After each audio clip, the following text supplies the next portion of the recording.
Hey guys, it's Core Ross and welcome to Busting Rainbow Six Extraction. And in today's video what we're going to be doing is some initial myth busting in this brand new Rainbow Six game.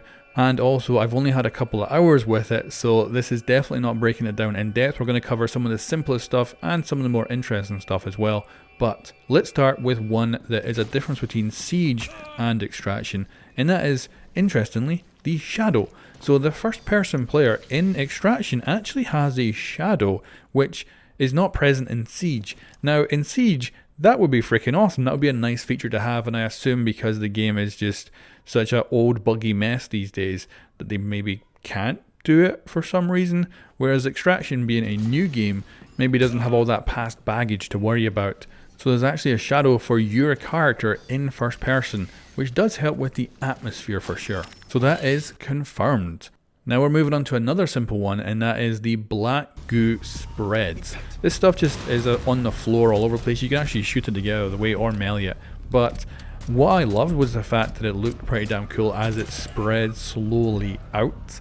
This is something where I could see a gadget for Siege being created using this, as it's kind of an interesting stuff. Like it could be an attacker or defender thing that you could kind of drop behind you and it spreads out and just slows down attackers or defenders.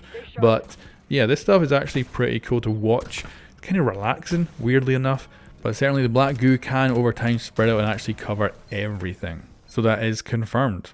Next up is a funny one. Now, normally in Siege you can't jump. Like pretty much every FPS out there you can actually jump up and down, whereas in Siege you can't. But in Extraction, the operators are actually really good at jumping. Now you can't actually just like press A and jump up and down, but when you're taking out the hives or adding stuff to them like tracking devices, the characters appear to be getting some lessons from Oryx and can leap super high. And I wish I'd actually tried some of the more higher up nests, which I think I'll do next time I get hands on this. But yeah, I was actually shocked by how high some of the operators actually jumped, and it also made me think that actually I do want Oryx in this game. Like being able to just blast through walls, charge into aliens would be freaking sweet. But certainly in Siege this would be busted. Here it's actually confirmed, other than of course Oryx in Siege. But let's go from one animation to another, and that is assassinations. So of course in Siege you can't do anything like this, which is a pity, because in Halo I love running up to people and assassinating them. It's so freaking cool, and unlocking different assassinations and stuff too. So I'd love to see that in Siege, but it is present in Extraction, and it looks like you can even assassinate some of the bigger bosses as well. So I'm looking forward to actually getting to fight those in the future.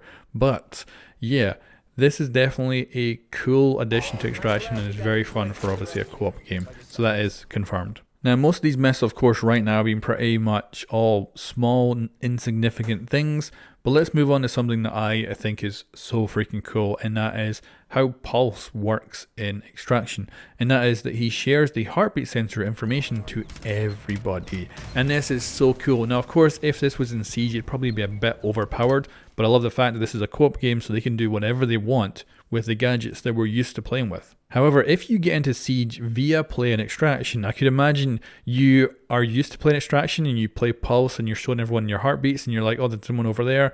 Then it'll be weird to jump into Siege, use exactly the same operator, but his gadget doesn't do what you think it is, and you're like looking around and you're telling people you can see someone and they can't see them. They're going to be so confused. But certainly in Extraction, you can share that heartbeat out, which is so cool, and that is confirmed. Now on to something really basic, and that is reinforcing. So you actually can reinforce an Extraction as any operator, and each operator has 3 reinforcements in total that you can use. So that is confirmed.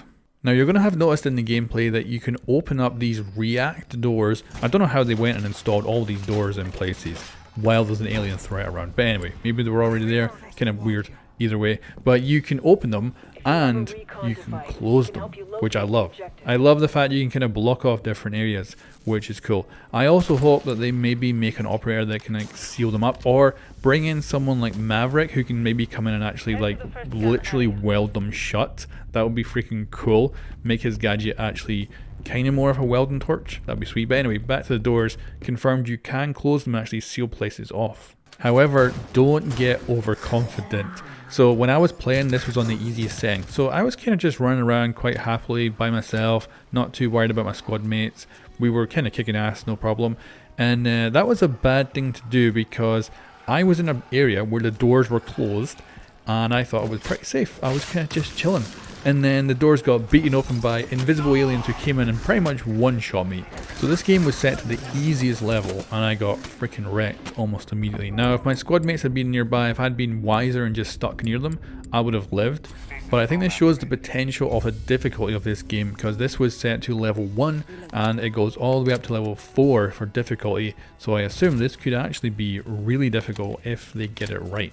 But certainly it's confirmed, don't get overconfident in this game because you will certainly get yourself killed that way like I did here, because I thought it was really simple and easy and then got wrecked. Now we're moving on to something that aliens can do, and that is walking up walls. I only seen this once in my couple of hours of gameplay, but it was cool to see, and I kind of hope they do it more, because it would be sweet if like a horde of aliens are coming at me, but they're not just running at me across the floor. It'd be great if they're actually on the ceiling and the walls, and it just has a much bigger atmosphere to it. Whereas I only seen this once, so it's confirmed they certainly do walk up walls, but it could just be in certain areas to get from level to level, rather than actually being a feature where they can like literally jump down off a roof and grab me or something like that. But certainly I think it's pretty cool, and I hope that will be a feature we haven't seen on the aliens yet, so maybe there's one that specializes in that. But certainly it's confirmed, but just a small confirm right there. Now talking of aliens, we have another thing that I want to bring up, and that is the green spores that stick to players. These can actually be shot off by friendlies. Didn't know that until a good chunk into my gameplay. But these things basically stay on you and they just wait, and then they explode in this green smoke so you can't see anything.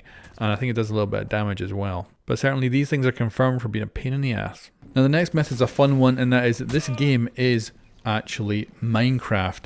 The reason I say that is we did meet one alien. I only met him once, but it was this slime on the floor that when you damaged it, it actually split. So just like a slime in Minecraft split up.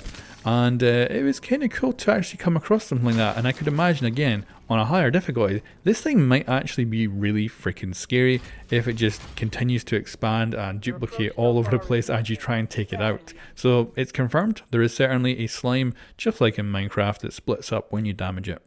Now let's talk about some gadgets that I did not get my hands on in the game, although I actually did have one that I didn't know I had, and that is the threat sensor, which is present on your operator's hand, which I did not know I had. So if we go back to that clip where I got my butt kicked, you can actually see I have low threat on my hand, and then I go in and I assassinate this hive nest thing.